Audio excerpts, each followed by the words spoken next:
diputar mesin pengaduk itu selama setengah menit. Kemudian setelah setengah menit atau setelah material itu sudah tercampur dengan merata, baru memasukkan lagi unsur air. Nah, mesin pencampur ini harus diputar dengan kecepatan yang disarankan oleh pabrik pembuat. Jadi untuk mixernya sendiri ini ada apa ya? Ada kecepatannya.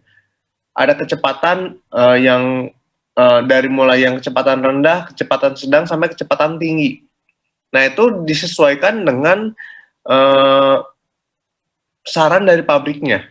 Kemudian pencampuran itu harus dilakukan secara terus-menerus selama sekurang-kurangnya itu 1,5 sampai 3,5 menit setelah semua bahan berada dalam wadah pencampuran. Jadi range waktunya ini kira-kira 1,5 sampai 3,5 menit untuk pencampurannya. Nah, ini ada standar waktu minimum dengan alat pencampuran beton. Jadi tergantung kapasitasnya. Kalau misalkan kapasitas dari mixer yang kita miliki itu di bawah 1 meter kubik, biasanya itu lama pencampuran itu sekitar 1,5 menit. Tapi kalau 1 kubik sampai 2,5 kubik, itu biasanya 2 menit. Begitu seterusnya, 2,5 kubik sampai 3 kubik itu 2,5 menit, 3 sampai 5 kubik, 3 menit, dan 5 sampai 7 kubik itu 3,5 menit. Nah, biasanya kalau misalkan kita membutuhkan konkrit itu dengan jumlah yang sangat besar, misalkan kita membutuhkan 100 meter kubik. Nah, biasanya itu kita menggunakan ready mix. Jadi bukan melakukan pencampuran manual di lapangan, tetapi kita akan memesan beton itu dari pabrik, dari batching plant. Nah, itu ready mix itu satu truk itu bisa mencapai 9 kubik sebenarnya. Nah, tapi ini untuk pencampuran manual ini range waktunya kira-kira 1,5 menit sampai 3,5 menit. Nah, ini juga ada toleransi dari berat pencampuran bahan beton. Jadi ketika kita sudah menimbang nih setiap material itu ada batas toleransinya. Contohnya untuk semen dan air itu batas toleransinya boleh melebihi atau boleh sedikit lebih kurang sekitar 2%, plus minus 2%. Sedangkan untuk pasir itu plus minusnya 3%. Nah, untuk agregat kasar karena ini memang yang komposisinya cukup banyak, ini bisa mencapai kurang lebih 5% plus minusnya.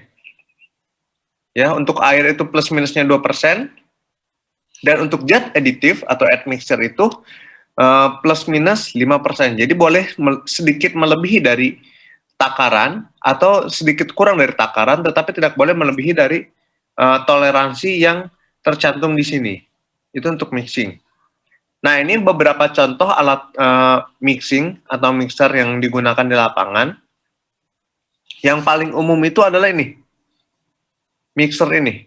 Ini kadang orang-orang pun menyebutnya mixer molen. Nah, ini biasanya yang paling umum banyak digunakan itu di lapangan menggunakan mixer molen ini. Jadi tadi ketika kita melakukan pencampuran manual, kita harus menggunakan alat mixer ini. Jadi tidak bisa kita mencampurkan itu manual menggunakan sekop saja gitu. Jadi harus menggunakan alat mixer ini.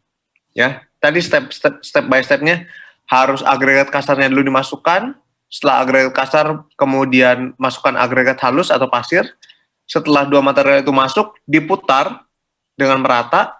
Setelah teraduk merata, baru dicampurkan lagi dengan semen. Nah, sebelum dimasukkan air, itu pun diputar dulu dengan merata antara agregat kasar, agregat halus, dan semen.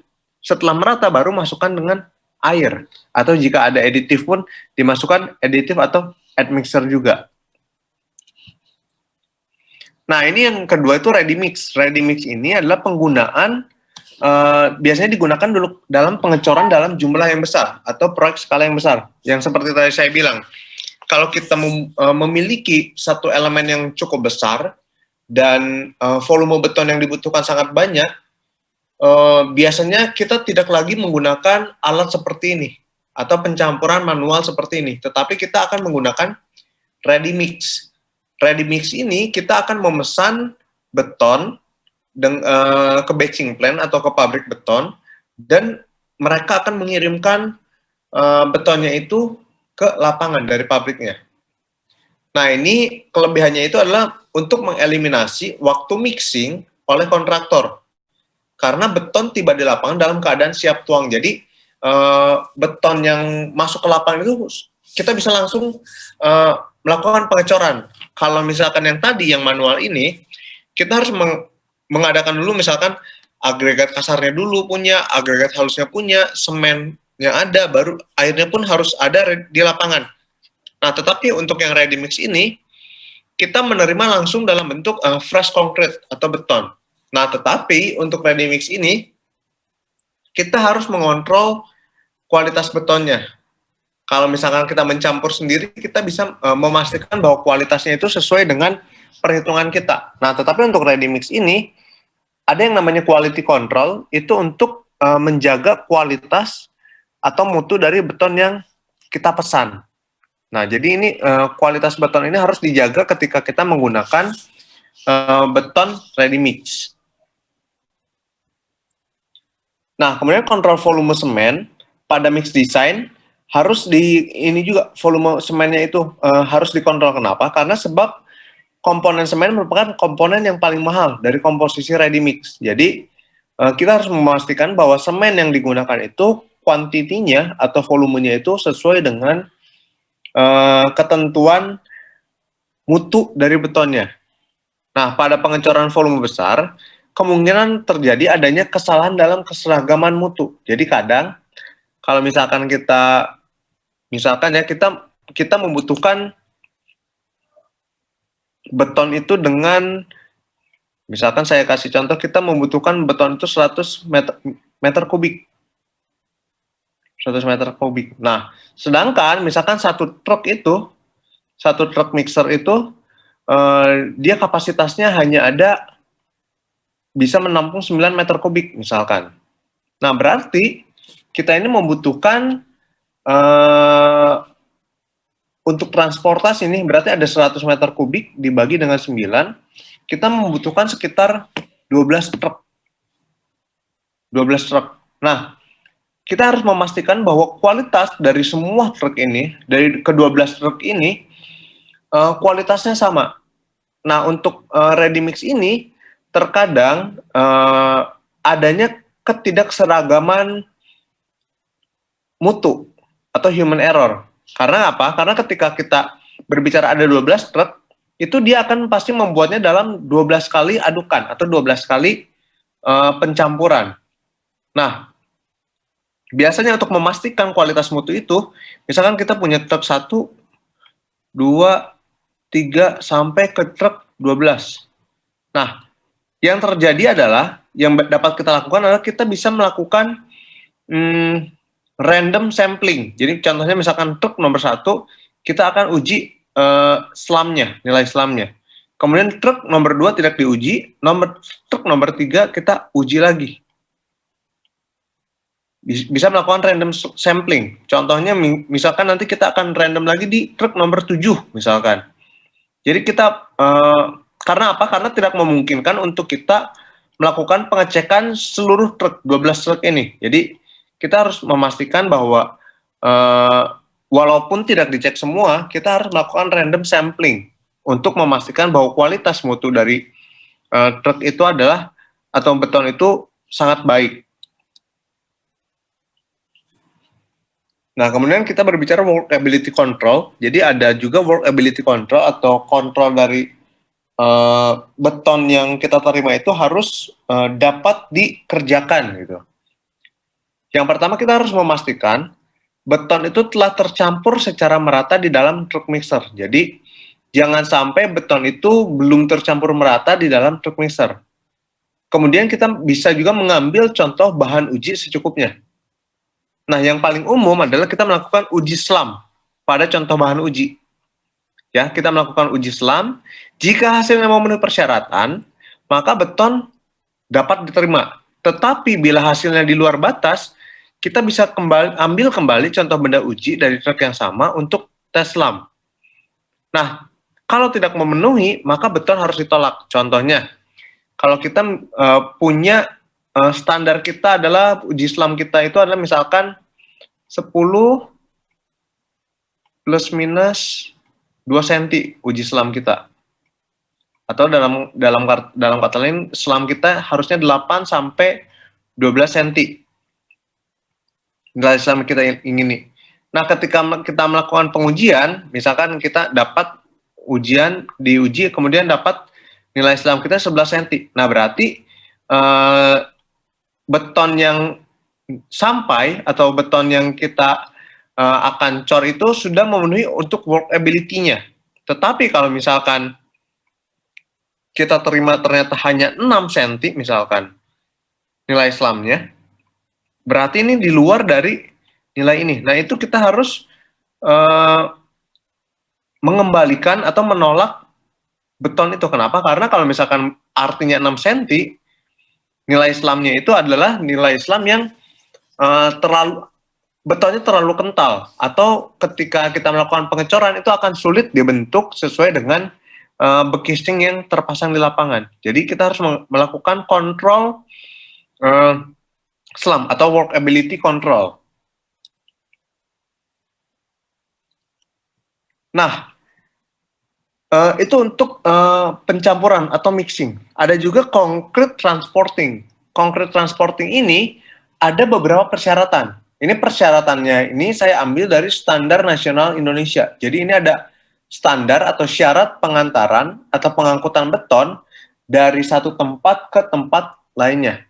Yang pertama, syaratnya adalah beton harus diantarkan dari tempat pencampuran atau dari pabrik ke lokasi pengecoran atau ke lokasi proyek, site project, dengan cara yang dapat mencegah terjadi pemisahan atau segregasi atau hilangnya bahan. Jadi dalam proses transporting, jangan sampai elemen-elemen di dalam beton itu terpisah atau terjadi segregasi. Misalkan agregat kasarnya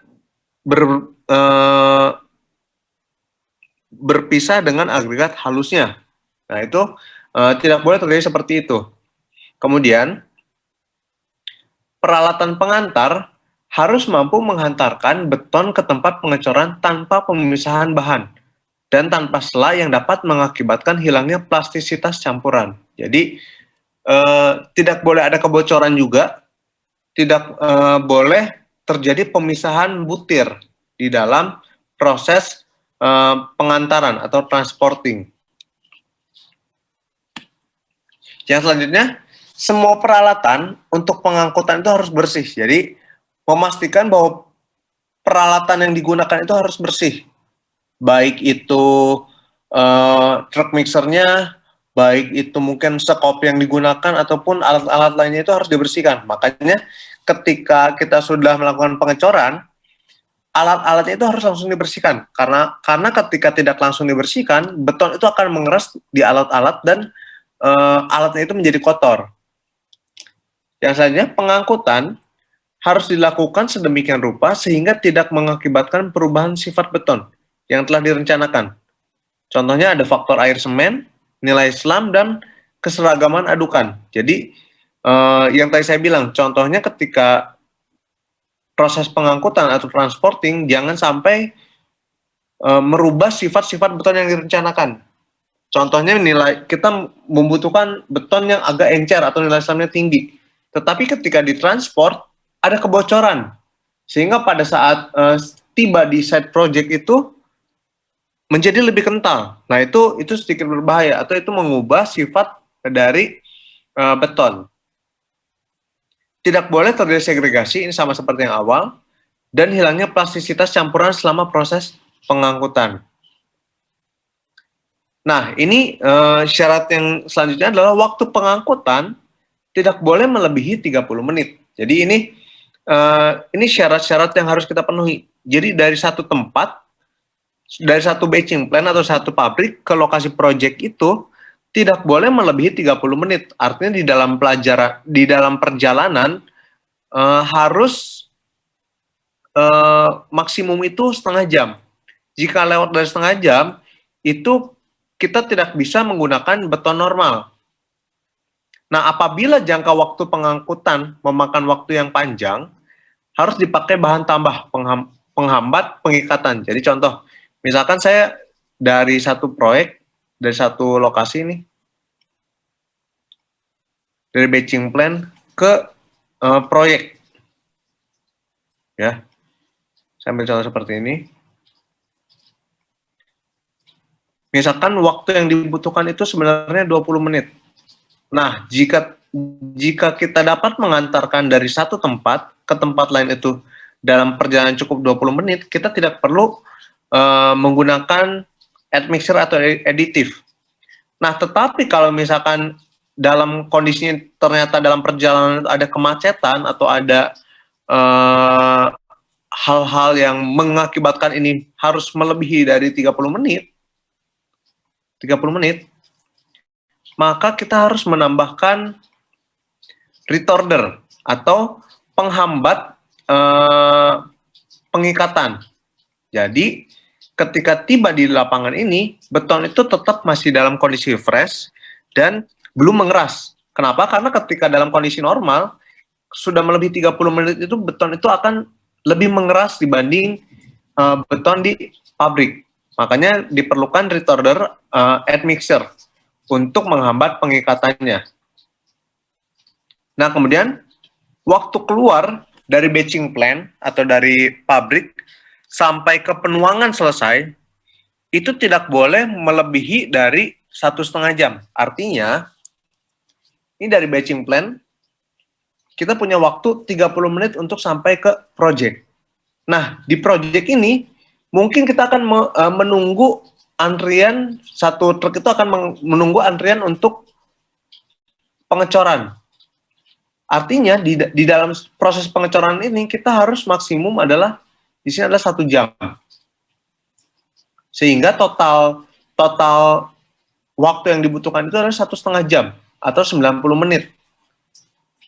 Jadi ini waktu keluar dari batching plant ketika dia keluar dari pabrik sampai ke proses pengecoran dan selesai proses pengecoran itu maksimum adalah 1,5 jam.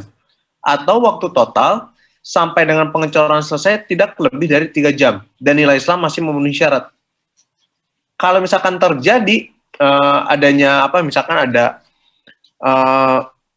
konkret pump yang mampat atau ada problem-problem di lapangan, itu maksimum itu adalah 3 jam prosesnya.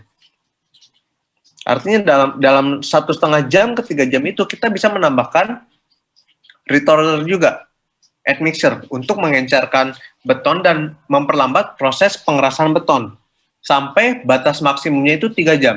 Ketika terjadi problem di lapangan dan melebihi dari 3 jam, beton yang sudah dikirimkan itu tidak bisa kita gunakan lagi, atau beton itu kita harus buang, tidak dapat digunakan untuk proses konstruksi.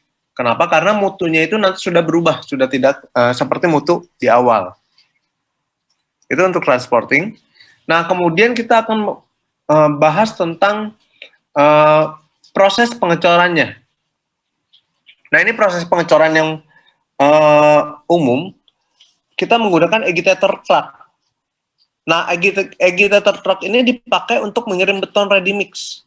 Jadi ini kalau kalian lihat di jalan atau di proyek-proyek konstruksi ini truk ini berisikan beton, ya, namanya agitator truck, dengan drum yang berputar untuk mencegah beton mengalami setting. Artinya di bagian ini tuh dia akan terus berputar di bagian belakangnya ini, akan terus mengaduk beton itu sehingga beton ini dia akan tetap dalam kondisi yang plastis atau kondisi yang masih dapat dilakukan pengecoran atau masih encer. Kenapa? Karena ketika tidak terjadi putaran di sini, ketika beton itu hanya mengendap, itu akan lebih cepat mengeras. Tetapi kalau ada putaran, beton itu akan terus mengaduk dan beton itu akan tetap dalam kondisi plastis atau nilai Islamnya terjaga. Nah, ini tapi berbeda dengan mixer truck yang mencampur beton sekaligus mengangkutnya. Jadi ada mixer truck itu dia bisa memix, jadi kita akan masukkan misalkan agregat kasar dimasukkan ke dalam truk ini, kemudian agregat halusnya dimasukkan, semennya dimasukkan, kemudian airnya dimasukkan baru dimix di dalam. Nah, itu namanya mixer truck. Mixer truck itu dapat mencampur sekaligus mengangkutnya. Tetapi untuk agitator truck ini, dia tidak bisa melakukan mixing. Jadi, mixingnya itu dilakukan di pabrik. Setelah dari pabrik, dimasukkan ke truk ini, baru dia akan mengangkutnya, mentransport dari satu tempat ke tempat yang lain. Di mana bagian belakangnya tetap akan berputar secara terus-menerus. Nah, cek nilai SLAM dari tiap batch individual untuk mengetahui keseragaman konsistensi beton. Bila ada variasi nilai SLAM melebihi 50 mili atau 5 cm, agitator ini disarankan untuk tidak digunakan sampai kondisi tersebut diperbaiki. Jadi, misalkan kita proses agitator truk ini kan digunakan untuk transport. Jadi biasanya untuk pengujian SLAM nih, dari batching plan menuju ke proyek. Jadi kita uji di sini, misalkan di batching plan ini nilai SLAM-nya itu adalah 12 cm. Misalkan 12 cm. Kemudian kita transport, setelah ditransport ke satu tempat, memakan waktu misalkan 25 menit, dan di project ini kita uji lagi tes SLAM, misalkan di sini uji SLAM-nya menjadi 10 cm. Menjadi 10 cm misalkan. Nah, ini masih oke. Kenapa? Karena batasan maksimumnya adalah 50 mili. 50 mili. Jadi 50 kalau misalkan melebihi dari 50 mili itu tidak boleh lebih. Jadi misalkan ketika kita cek di sini walaupun masih dalam kondisi 25 menit, kemudian di sini adalah kita mencapai misalkan 6 cm pengujiannya. Nah, berarti ini ada yang salah dengan agitator truck-nya ini. Jadi harus di bawah 5 cm. Perbedaan dari nilai SLAM di batching plan dengan nilai SLAM di proyek.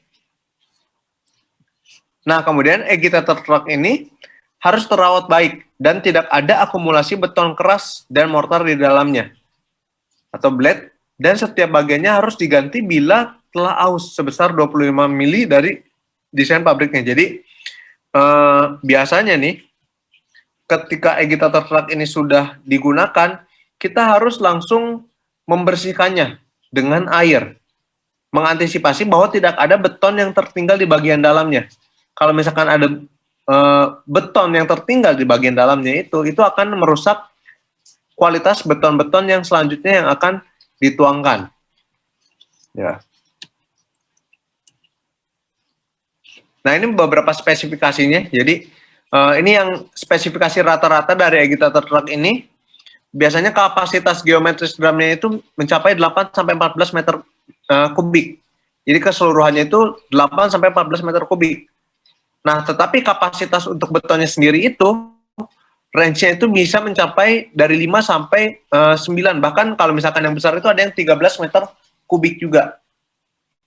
Nah, kemudian kecepatan putar drumnya itu dari 0 sampai 18 RPM, tekanan water systemnya itu 2 bar, volume water tanknya itu 400 sampai 600 liter, dan berat dari truk kosongnya ini sendiri mencapai 3.000 kg. Nah, untuk agitator truck ini tidak boleh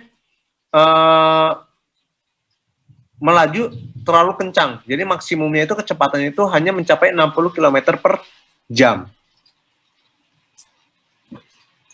Itu alat yang pertama yang biasa digunakan untuk transporting dan untuk pengecoran. Yang kedua ini kita menggunakan concrete pump. Nah, concrete pump ini diperlengkapi dengan pipa yang panjangnya tergantung jangkauan horizontalnya. Jadi, concrete pump ini merupakan truk dengan diperlengkapi dengan pipa yang panjangnya ini bermacam-macam. Nah, ukuran maksimum agregat yang dapat dipompa itu mencapai 6,3 cm, tergantung spesifikasi pabrik. Jadi, tidak boleh terlalu besar untuk agregat kasar yang digunakan. Nah, ini pun dilengkapi dengan agitator pada feeding hopper untuk mencegah beton mengalami setting atau beton untuk mencegah pengerasan beton dan segregasi di lubang penyerapan. Ini pun dilengkapi 3-5 section untuk Z-boom. Jadi Z-boomnya ini, nah ini kalau kita lihat ini concrete pump seperti ini yang namanya Z-boom. Jadi biasanya kita akan mengadjust tergantung dengan kebutuhan kita. Ya, ini misalkan ada concrete pump yang hanya misalkan 10 meter panjangnya. Ada juga yang bisa mencapai 50 meter, tergantung dari kebutuhan proyek yang kita inginkan. Nah, ini spesifikasi rata-rata untuk alatnya. Untuk temperatur pengecoran optimumnya biasanya dari minus 20 sampai 40 derajat Celcius. Nah, untuk jangkauan vertikal bisa mencapai 16 sampai 58 meter. Sedangkan untuk horizontalnya itu adalah 13 sampai 53 meter. Kedalamannya itu 8 sampai 42 meter dan tinggi alat dalam keadaan terlipat itu dari bawah sampai atas itu sekitar 4 meter. Jadi ini outputnya ini biasa mencapai 48 sampai 154 meter kubik per jam. Ya, kecepatan untuk dalam proses pengecorannya. Nah, tekanan dalam pipanya itu 71 sampai 130 bar. Kemudian diameter pipanya ini biasanya ada yang 200 dan 280. Nah, ini untuk concrete pump ini tergantung dari yang tadi saya bilang, ketinggian yang kita inginkan. Biasanya concrete pump ini digunakan untuk pengecoran dengan struktur-struktur yang cukup tinggi. Contohnya kita, misalkan saya punya struktur kolom misalkan. Jadi sini ada pondasi, terus kita ada kolom. Atau kita bicara pier head. Kemudian dialirkan, dipompa sampai ke atas. Jadi pompanya ini sampai ke titik atas sehingga kita dapat melakukan pengecoran di bagian atas. Nanti mungkin kalian akan belajar di metode konstruksi untuk concrete pump atau alat berat yang digunakan. Nah, ini contoh concrete pump yang lebih tinggi lagi atau yang lebih panjang. Kalau kita lihat ini M70, artinya dia bisa mencapai ketinggian 70 meter. Kita lihat ini bentangnya pun sangat panjang ya untuk concrete pump yang ini. Jadi concrete pump ini ada yang skalanya kecil, ada skalanya pun yang sangat panjang, tergantung dari kebutuhan di proyek. Nah, ada juga itu yang namanya tremie pipe. Tremie pipe ini digunakan untuk pengecoran di dalam air. Atau di dalam, biasanya kita menggunakan fondasi bore pile itu menggunakan tremie pipe. Nah, ini beton ini dialirkan secara gravitasional dengan mixer truck yang mengalirkan beton melalui bagian atas pipa atau dengan disambungkan secara langsung melalui concrete pump. Nah, bertujuan untuk menghasilkan penuangan menerus yang monolitik di bawah air tanpa menyebabkan turbulensi. Jadi, ini kita memastikan bahwa beton yang dicor ke dalam laut atau ke dalam tanah ini kualitasnya baik tanpa terjadinya turbulensi. Makanya digunakan namanya pipa tremie atau tremie pipe. Nah, syarat pengecorannya, diameter minimum untuk tremie pipe itu adalah 25 cm. Kemudian kadar semen minimum adalah 7 sak setiap kubiknya. Artinya, komposisi semennya itu harus lebih banyak dibanding dengan beton normal. Kenapa? Karena ketika kita melakukan pengecoran dengan pipa tremie, dia akan langsung, beton ini akan bersentuhan dengan air biasanya. Nah, penuangan beton dan manuver tremie ini harus dilakukan secara berhati-hati. Kemudian pengantaran dan pengangkutan beton harus tiba di tempat tujuan dalam jumlah yang cukup dan tepat waktu. Artinya tidak boleh ada jeda yang terlalu lama. Nah, ini contoh penggunaan pengecoran tremie pipe. Jadi tremie pipe itu bentuknya seperti ini nih. Jadi akan ada pipa di bagian bawahnya ini sampai ke dalaman tertentu. Kemudian di atasnya itu akan ada corong, seperti corong, bentuk corong seperti ini. Nah, kenapa kita menggunakan tremie pipe? Untuk menjaga kualitas sebenarnya. Jadi kalau misalkan saya gambarkan nih, kalau misalkan saya gambarkan ada proyek yang menggunakan tremie pipe itu adalah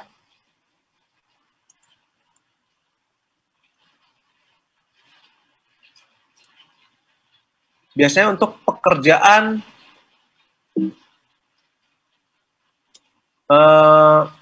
pondasi. Jadi misalkan saya punya proyek, kita mau melakukan pengecoran, ini sudah dibor nih misalkan pondasi borpel sudah dibor, anggap ini pondasi borpel sudah dibor. Kemudian di bagian sini tuh ada air contohnya. Ini ada genangan air ya. Ini adalah genangan air. Nah, kita memerlukan tremie pipe. Jadi kita ada pipa seperti ini. Anggap lurus. Kemudian kita melakukan pengecoran di sini. Nah, anggap ini tremie pipe, pipa. Di mana kita harus menuangkan betonnya itu dari pipa ini. Kenapa? Alasannya.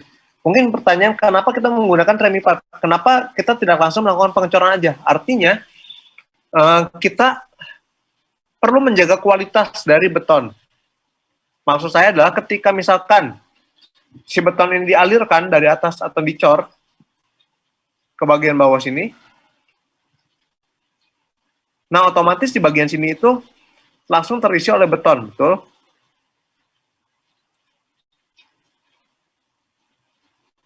Nah, bagian ini ketika terisi oleh beton, kalau misalkan di bagian bawahnya ini ada air atau ada lumpur, otomatis beton kita ini terkontaminasi dengan lumpur atau dengan kotoran-kotoran yang ada di bawah tanah.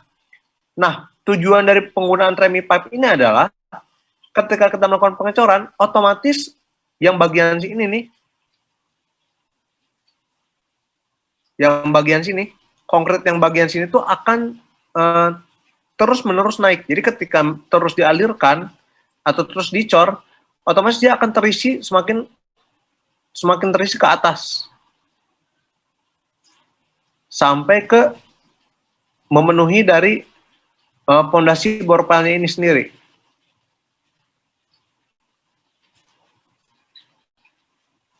Nah, sampai seperti ini, sampai nanti akan ada muat, akan sedikit meluap. Nah, tujuan dari tremie pipe ini adalah kita harus, kenapa menggunakan tremie pipe, kita akan memindahkan beton yang sudah terkontaminasi nih, beton awal yang dicor, yang terkontaminasi dengan kotoran itu, kita otomatis dia akan naik ke bagian atas. Jadi konkret yang atau beton yang sudah terkontaminasi itu dia akan naik ke bagian atas dengan adanya tremie pipe ini. Dia akan secara terus-menerus naik. Sedangkan kalau kita tidak menggunakan tremie pipe, beton yang rusak atau beton yang terkontaminasi ini, beton yang kurang bagus ini, dia akan tertimbun di bawah. Itu berbahaya untuk struktur pondasi. Makanya kita menggunakan tremie pipe. Artinya ketika kita terus memberikan beton baru, dia otomatis akan meluap. Jadi bagian sini akan meluap ke atas, bagian sini pun akan meluap ke atas, mendorong konkret yang terkontaminasi dengan lumpur atau dengan kotoran-kotoran itu pindah ke bagian atas. Pindah ke bagian atas. Nah, setelah itu, yang bagian atas ini kita akan potong. Bagian sini kita akan potong, kita akan melakukan pembersihan. Di bagian sini kita akan bobok. Jadi, beton yang kualitasnya kurang baik ini kita akan buang dan kita akan bobok sehingga beton yang tertanam ini adalah beton dengan kualitas yang lebih baik atau yang lebih bagus. Jadi beton yang ada di bawah sini adalah beton yang sudah bagus semua. Sedangkan beton yang pertama kali dicor atau yang terkontaminasi dengan lumpur atau air dan sebagainya itu dia akan kita buang di bagian atas. Nah itu salah satu alasan kenapa menggunakan pipa tremi. Jadi bagian yang ini tuh kita akan buang nih, beton yang bagian atas ini. Yang asalnya ada di bawah sini, yang asalnya ada di bagian bawah ini, dia akan naik ke atas dan kita akan melakukan pembobokan. Nah itu alasan kenapa kita menggunakan pipa tremi untuk pengecoran pondasi atau pengecoran beton yang terkena dengan air secara langsung. Nah, ada juga yang namanya internal vibrator. Nah, ini digunakan untuk compact atau untuk memadatkan beton.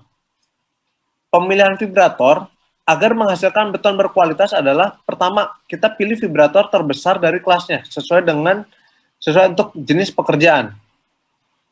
Nah, biasanya udara yang terperangkap itu bergerak ke atas dalam campuran mulai 1 sampai 3 inci per detik. 1 inci pada nilai Islam 0, 3 inci pada nilai Islam 4 sampai 5 inci. Jadi vibrator ini akan membuat beton itu menjadi lebih padat di bagian dalam. Atau jadi beton itu akan digetarkan sehingga gelembung-gelembung udara itu terangkat.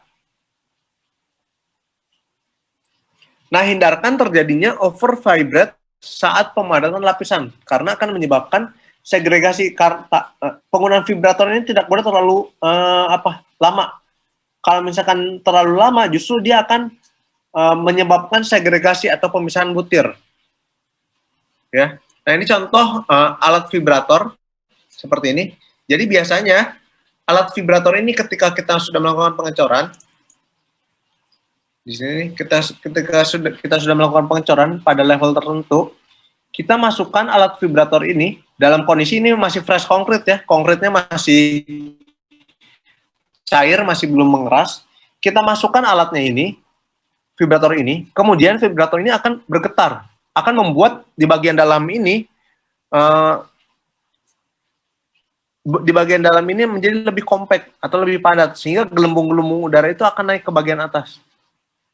Jadi tidak ada gelembung udara yang terperangkap di bagian bawah.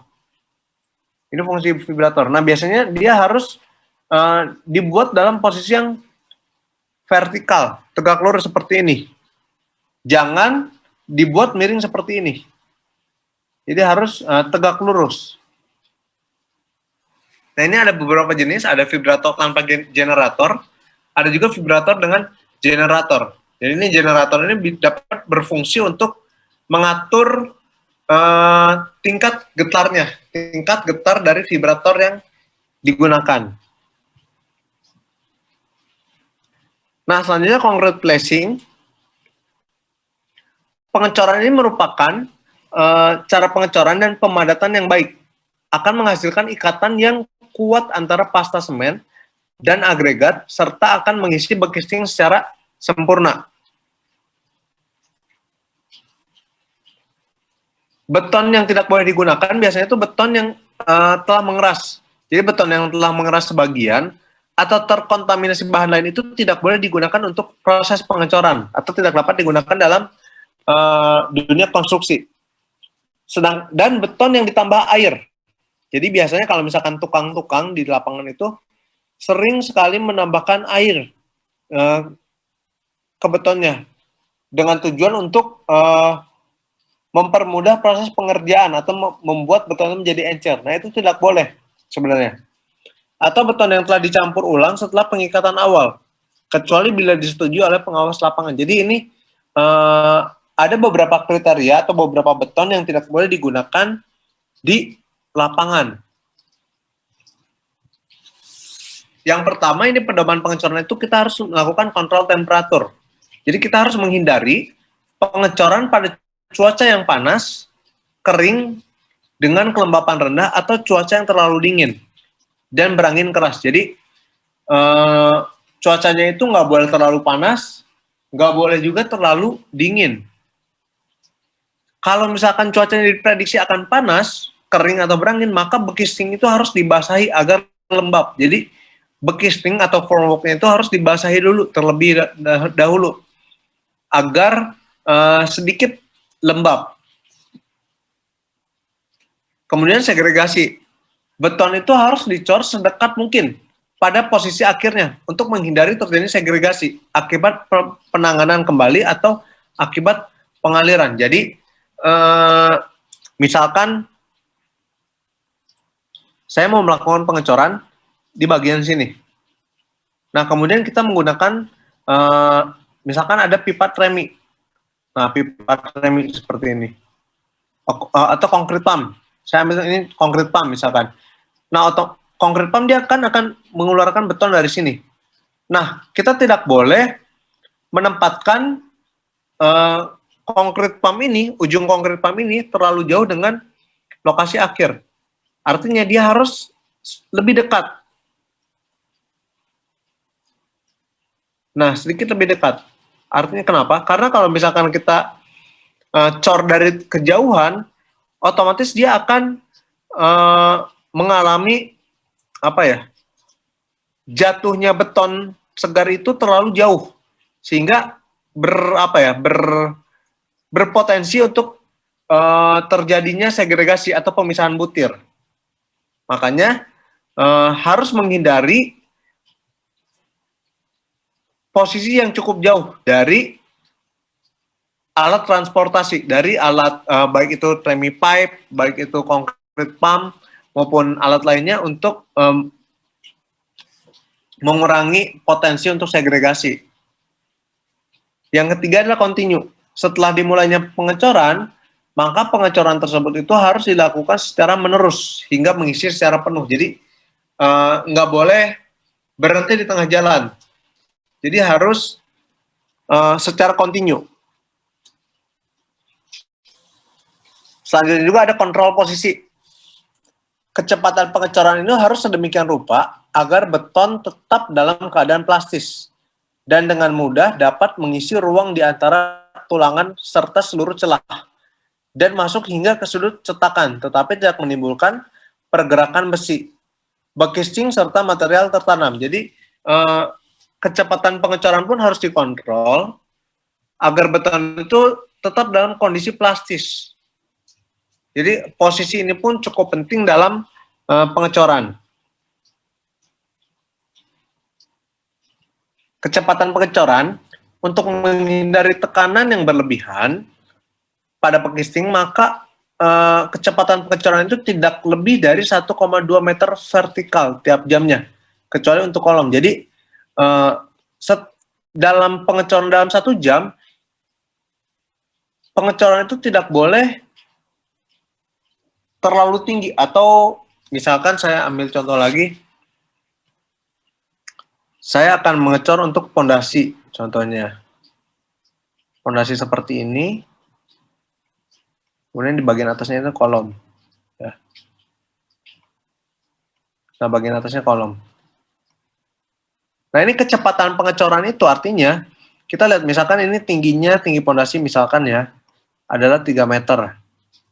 Nah, ketika kita melakukan pengecoran dalam 1 jam itu maksimum di sini adalah ketinggiannya itu adalah 1,2 meter atau harus lebih kecil dari 1,2 meter. Jadi kita harus selesaikan dulu pengecoran di sini. Misalkan dalam 1,5 jam atau dalam 80 menit 1,2 meter, baru kita akan buat lagi layer di bagian atasnya lagi 1,2 meter lagi. Jadi setiap 1 jam itu maksimum 1,2 meter dalam proses pengecoran. Kecuali untuk kolom. Nah, kalau untuk kolom, karena kolom ini memang lebarnya dimensinya lebih kecil, ini bisa melebihi dari 1,2 meter. Ya, tapi untuk elemen-elemen lain itu harus di bawah 1,2 meter. Nah, untuk mencegah retak-retak,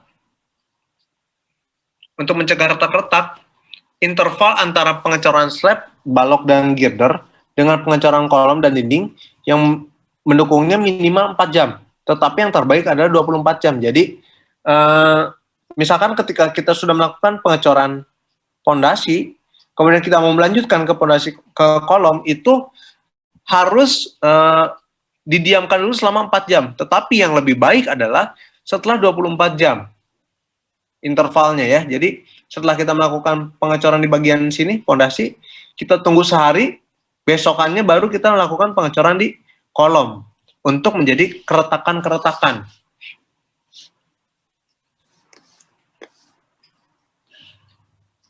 Ada juga yang namanya pengecoran berlapis. Ini teknik juga, setiap lapisan ini dibatasi maksimum setebal 50 cm dengan 1 kali operasi dan harus dipadatkan terlebih dahulu sebelum pengecoran lapisan selanjutnya untuk mencegah terjadinya honeycomb atau lubang-lubang.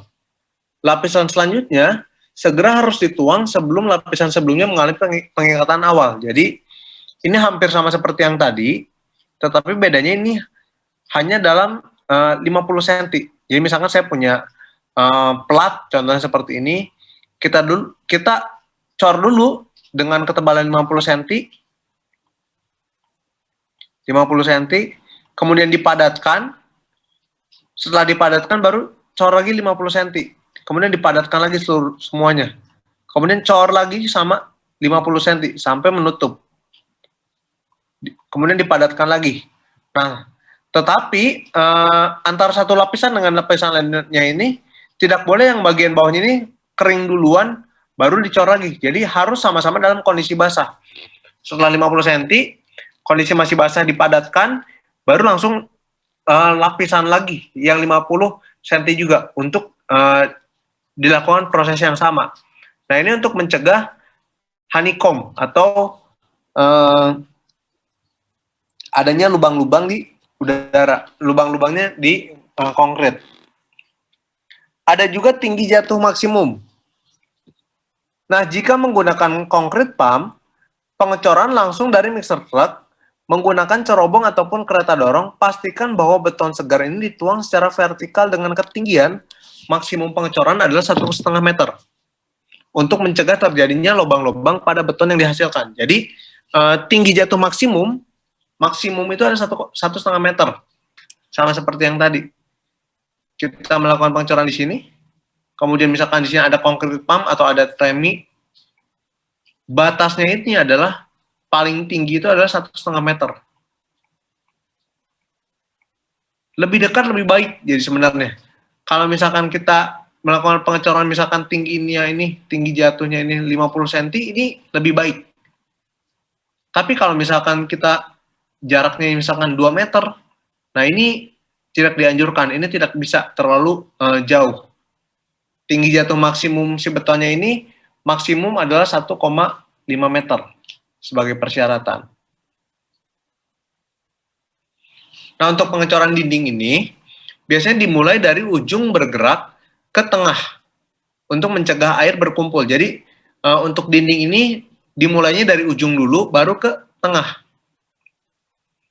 Kemudian berikan kelebihan cor setinggi sekitar 5 cm dari bekisting dan pindahkan kelebihan tersebut sebelum kolom mengeras agar didapat permukaan yang rata dan bersih. Jadi untuk dinding ini tekniknya ini dari ujung ke tengah, kemudian ditambahkan 5 cm dari bekisting untuk dipindah dan pindahkan kelebihan tersebut sebelum beton mengeras untuk permukaannya menjadi lebih rata dan bersih.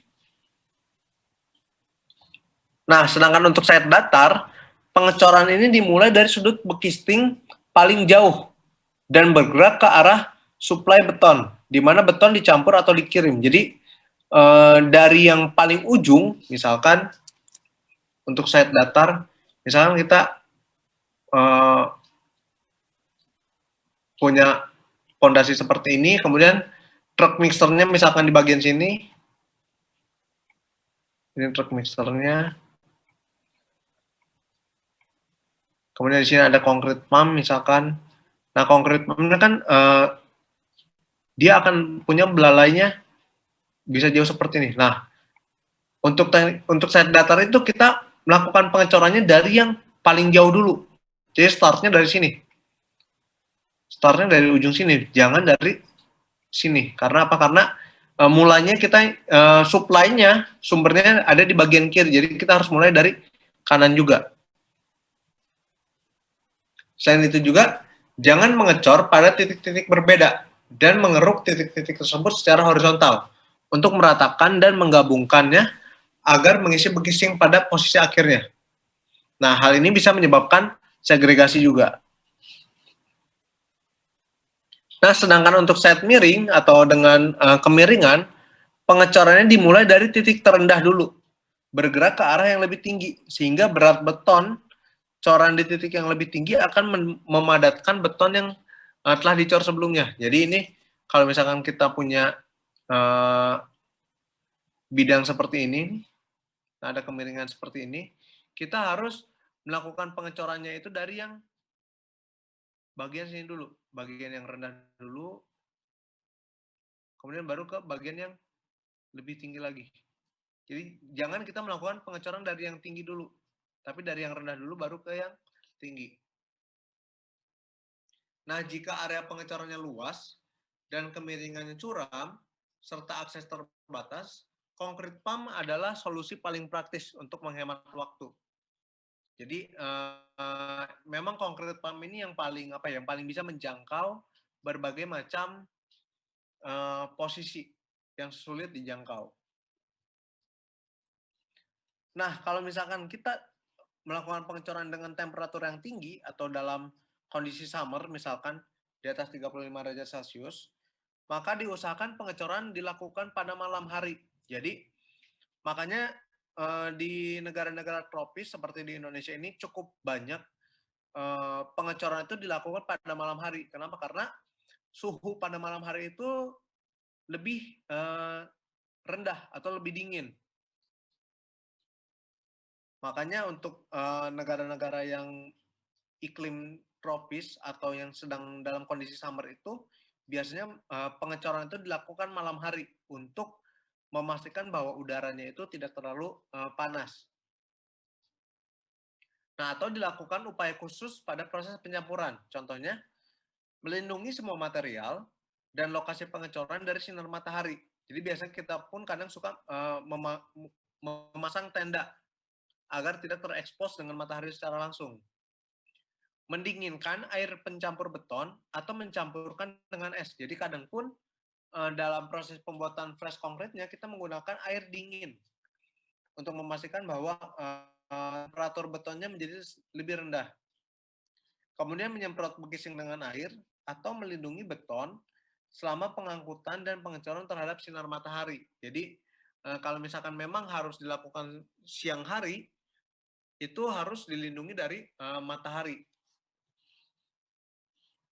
Nah, ini concrete compacting. Pemadatannya dilakukan pada semua pembetonan, kecuali beton yang dicor di dalam air. Kalau beton yang dicor di dalam air ini tidak perlu dilakukan proses pemadatan. Pemadatan itu mengeliminasi lubang-lubang dan membuat agregat halus mengisi cetakan dan membentuk permukaan yang halus, sehingga beton dapat mencapai kekuatannya, durabilitasnya, dan homogenitasnya. Jadi, beton ini memang harus dipadatkan. Kalau tidak dipadatkan, ini akan mempengaruhi kekuatan dan kualitas dari si betonnya sendiri. Nah, kapan sih pemadatan ini dimulai?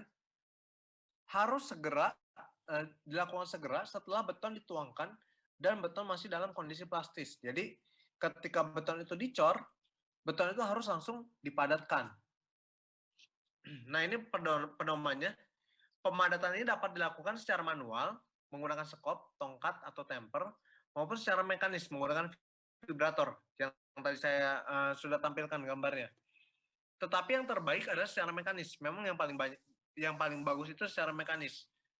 Peralatan pemadatan ini harus dapat mencapai dasar cetakan dan cukup kecil agar dapat masuk ke celah-celah tuangan. Kemudian pemadatan tidak menimbulkan pergerakan besi, bekising, dan material tertanam. Jadi jangan sampai merusak besi tulangan yang ada di dalamnya. Pemadatan tidak boleh menimbulkan ruang kosong akibat gaya gravitasi. Nah, untuk pemadatan manual, pertama langkah yang harus dilakukan adalah memasukkan alat pemadat ke dalam bekising pada lapisan yang baru saja dituangkan dan beberapa inci hingga lapisan bawahnya. Kemudian digerakkan alat pemadatnya itu hingga agregat kasar menghilang. Jadi kita bisa melihat sebagai acuannya itu agregat kasar itu harus tertanam di bagian dalam. Jangan menggunakan vibrator bila adukan dapat dipadatkan dengan mudah dengan menggunakan pemadatan manual. Dan jangan menggunakan vibrator untuk beton dengan nilai slam lebih dari 5 inci. Selain itu, jangan menggunakan vibrator untuk meratakan beton di dalam bekisting. Ini untuk yang manual. Sedangkan untuk yang mekanis, langkah pertama adalah kita harus memasukkan alat pemadat itu hingga kedalaman 45 cm.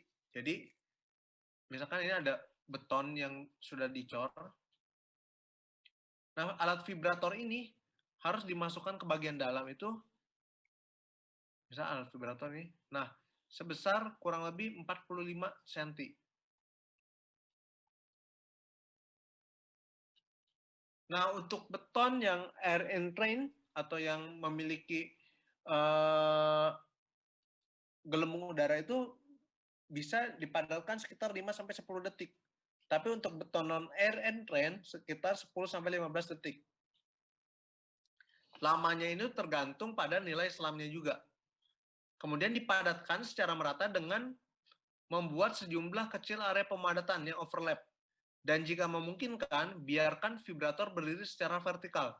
Dan biarkan turun dengan sendirinya akibat gravitasi ke dalam beton. Jadi jangan dipaksakan masuk, tetapi dia akan masuk secara sendirinya.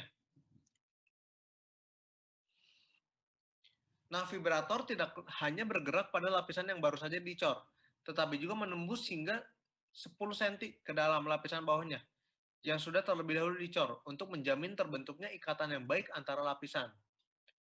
Pemadatan yang layak telah tercapai jika lapisan tipis mortar muncul ke permukaan di sekitar di seluruh bekisting dan agregat kasar menghilang ke dalam beton atau pasta semen, mulai nampak di sekitar tongkat vibrator dan gelembung udara naik. Kemudian tarik vibrator secara vertikal dengan kecepatan yang sama saat turun ke dalam adukan beton secara gravitasional. Nah, ini contoh beton yang tidak dilakukan pemadatan menggunakan vibrator. Jadi kita bisa lihat ini akan membentuk honeycomb atau terdapat gelembung-gelembung udara dan tidak terjadi pemisahan butir juga. Jadi kita lihat di sini hanya timbul agregat kasarnya saja. Untuk agregat halus dan semen dan airnya itu tidak masuk. Makanya ini diperlukan vibrator sebenarnya untuk pemadatan beton. Nah, saya akan tampilkan satu contoh.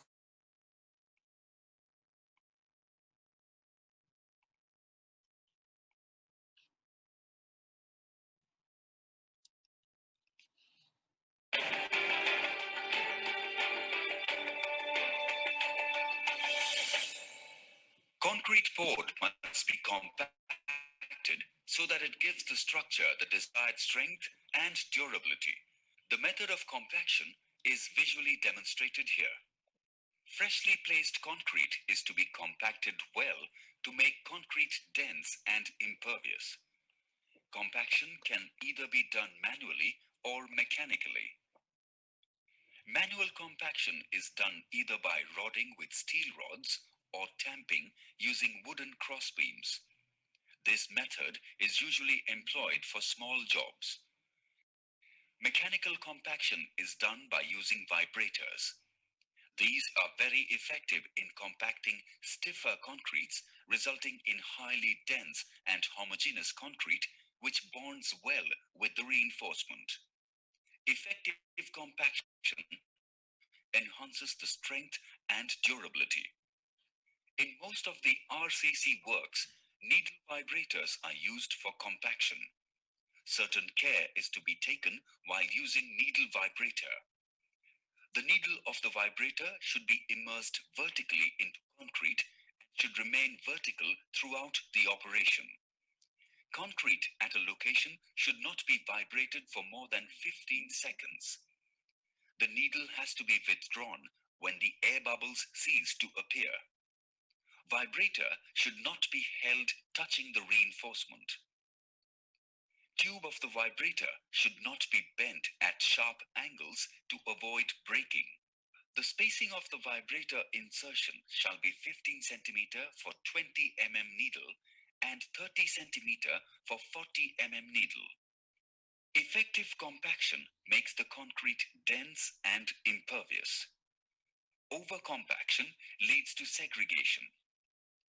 Compacting concrete using vibrators is more effective than manual compaction. Throughout the Nah, kita bisa lihat di sini bahwa saya ambil contoh gambar yang Nah, kita lihat di sini. Kita lihat di sini bagian kiri ini adalah bagian yang belum dipadatkan. Untuk bagian yang sudah dipadatkan itu dia akan membentuk pasta semen dengan airnya itu akan naik ke bagian atas. Sedangkan yang bagian kiri ini kita masih lihat masih ada agregat kasar di bagian atasnya. Nah, fungsi dari vibrator ini adalah kita harus memindahkan vibratornya ke bagian kiri agar agregat kasarnya itu masuk ke bagian dalam dari beton, sehingga tidak terjadi pemisahan agregat juga. Nah, tetapi tidak boleh terlalu lama digunakan vibrator juga. Jadi harus dengan waktu yang pas, tidak boleh terlalu sebentar, tidak boleh juga terlalu lama untuk proses compaction ya. Jadi untuk dan ini ada beberapa contoh juga. Jadi untuk yang manual itu biasanya kita menggunakan tongkat kemudian dirojok. Tapi untuk yang mekanik ini menggunakan mesin vibrator seperti tadi. Nah ini perbedaan antara yang manual dengan yang bagian atas ini manual. Dia akan seperti merojok-rojok bagian betonnya itu dengan tongkat. Tetapi misalkan untuk vibrator itu, yang mekanik itu menggunakan vibrator untuk proses pemadatan beton. Ada yang mau ditanyakan untuk transporting atau mixing atau pemadatan beton ini? Pak, saya Pak. Ya, silakan. Memang kalau jam kerjanya itu krusial banget Pak. Jam kerja untuk pengecoran ya? Iya. Iya. Nah, masalah tadi Bapak bilang temperatur dan lain-lain. Betul. Jadi biasanya nih jam kerja itu sebenarnya gini, dibilang krusial, tetapi dibilang harus mengikuti tidak juga. Jadi tergantung dari sebenarnya tergantung dari case project masing-masing. Contohnya saya kasih contoh misalkan proses pengerjaan atau proses pengecoran di kondisi misalkan di daerah gitu, di kota-kota yang agak kecil. Kalau di kota-kota yang agak kecil itu tidak krusial terhadap jam kerja. Tetapi kalau misalkan kita harus melakukan pengecoran di Jakarta, di wilayah yang khususnya mungkin di wilayah-wilayah yang sibuk, itu biasanya kita harus melakukan pengecoran pada malam hari. Itu kita mempertimbangkan traffic. Jadi misalkan lalu lintas yang terlalu padat ataupun terlalu padat lokasinya dan sebagainya gitu. Nah, tetapi untuk temperatur, contoh yang tadi temperatur ini, kalau misalkan temperaturnya sangat tinggi dan mataharinya sedang sangat terik, itu disarankan memang proses pengecoran itu harus pada malam hari. Kenapa? Karena ketika pada malam hari itu tidak ada matahari, dan kalaupun suhunya tetap sama, misalkan di 35 derajat, kita bayangkan 35 derajat pada siang hari dengan ada matahari, dan 35 derajat pada malam hari tanpa ada matahari. Jelas untuk beton itu, kalau misalkan kita proses pengecorannya terlalu panas atau terkena terik matahari, itu akan terjadi keretakan-keretakan ketika beton itu mengering. Tetapi kalau pada malam hari itu relatif lebih aman, tidak ada keretakan-keretakan. Itu untuk suhu. Tapi yang tadi saya bilang, untuk traffic pun sebenarnya malam hari itu lebih diuntungkan. Jadi kalau misalkan proses pengiriman dari satu batching plant, dari satu pabrik ke project, kalau siang hari kan otomatis mobilitasnya atau transportasinya itu sedikit lebih padat, lebih ramai dibanding malam hari. Malam hari itu cenderung lebih sepi. Makanya beberapa proyek itu kadang baru mulai pengecoran itu jam 10 malam atau bahkan jam 12 malam baru melakukan pengecoran. Salah satunya adalah selain suhu, itu traffic juga atau kondisi kemacetan di jalan itu menjadi salah satu pertimbangan juga sebenarnya. Seperti itu sih. Tapi terkadang kalau misalkan di daerah-daerah yang tidak terlalu ramai atau tidak terlalu padat, itu kalau misalkan suhunya masih oke pada siang hari itu tidak masalah. Seperti itu. Tapi kalau kayak di Malaysia gitu kan Pak, batas kerja dari jam 8 pagi sampai jam 6 dan paling terlambat tuh jam 7. Dan mereka kan ya mau di Kuala Lumpur juga yang kotanya padat kan kerja juga jam segitu juga Pak. Iya, betul. Memang itu batasan-batasan kerja itu tuh ada ada regulasi-regulasi dari negara yang memang harus kita ikuti. Tetapi dalam beberapa case memang ada beberapa contohnya kalau untuk pekerjaan mungkin swasta memang kita harus mengikuti, tetapi ada beberapa pekerjaan yang cukup urgent misalkan untuk jalan raya atau jembatan yang tidak yang tidak memungkinkan untuk dilakukan siang hari, biasanya ada kebijakan-kebijakan dari pemerintah sebenarnya.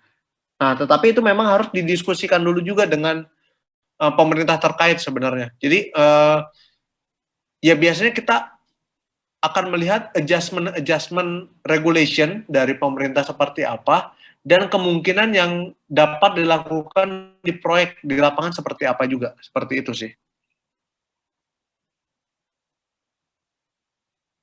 Cukup menjawab, Raka? Cukup Pak. Yeah. Ada lagi mungkin yang ingin ditanyakan?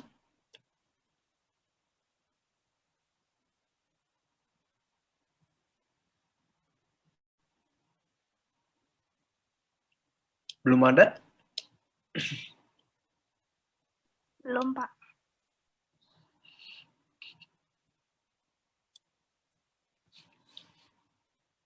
Oke, tidak ada lagi ya yang ditanyakan ya. Kalau misalkan tidak ada, kuliah kita hari ini sampai di sini.